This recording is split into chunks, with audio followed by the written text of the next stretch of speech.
Here in beautiful Malawi, most people make less than $1 a day. With such widespread poverty, sending children to school can be difficult even for households with two healthy, working parents. Malawi has over 1 million orphans, and guardians face great challenges just to keep their families fed and sheltered. Even the free public schools aren't free, for there are costs for uniforms, supplies, and other fees.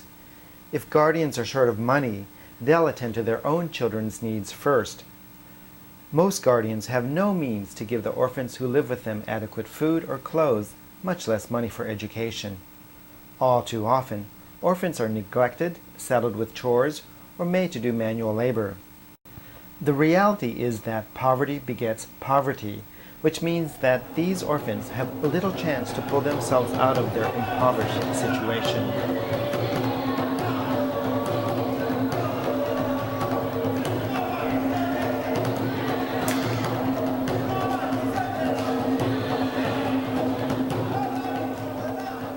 The Face-to-Face AIDS Project's Orphan Scholarship Program works directly with community-based organizations who work right on the ground level. These organizations, made up of volunteers, many of whom are HIV positive, have close ties with leaders in their communities. In fact, most orphans in the scholarship program were chosen by community leaders such as village chiefs or directors of organizations. Consideration was based on each orphan's home situation, his or her performance at school, and very importantly, his or her personality and character. Many of the orphans have come a very long way. Take Gladys Mahala, for instance. Gladys suffered from HIV, malaria, meningitis, TB, and Kaposi sarcoma. She had to be carried to the hospital and was near death for months. Somehow, Gladys found the strength to survive and is now doing well in school. And then there is 14-year-old Aubrey, whose mother came to us pleading for us to take in her young son. "He's a good child," she said, "and he'll study hard, and my last and only wish is that he get an education." And then the mother died that very night. Young Albert Mvula was found begging for food on the streets, and Memory Chisite's dream of becoming an ambassador was cut short when her father and mother died, leaving her and her sister homeless. One of the most remarkable orphans is Elizabeth John.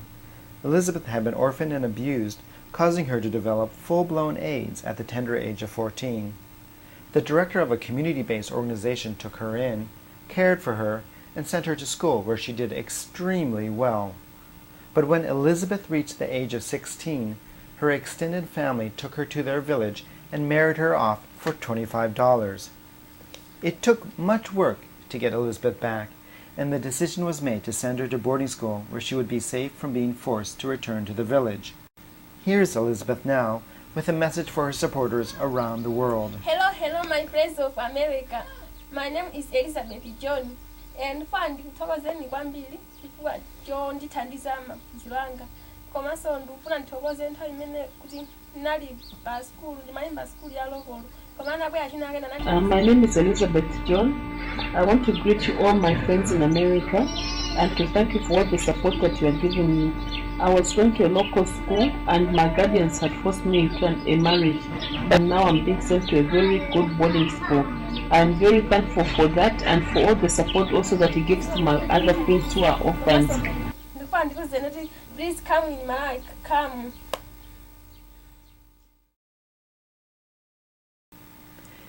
It's only through the help of people around the world that Face-to-Face is able to help orphans like Elizabeth stay in school.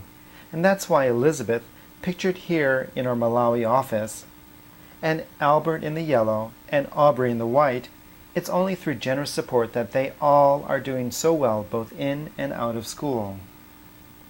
And Gladys, too, who has accomplished so much in such a short time.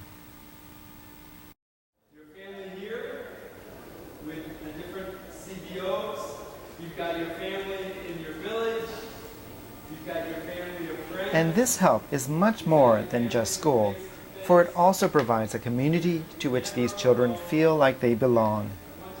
A community where HIV/AIDS is openly talked about, and a community where friendship and love are here for the long run. Face to Face believes that orphans can play a key role in shaping Malawi's future. After all, orphans know firsthand the effects of famine, drought, poverty, and disease.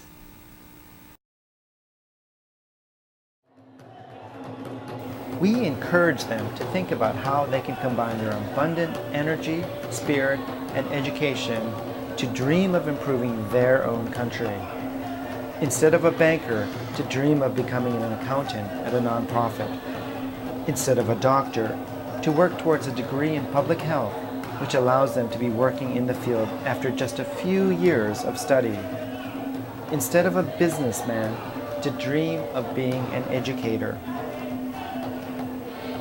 These orphans cherish the opportunity of an education so much more so than most children, and this is a value that we want to nurture to the fullest extent.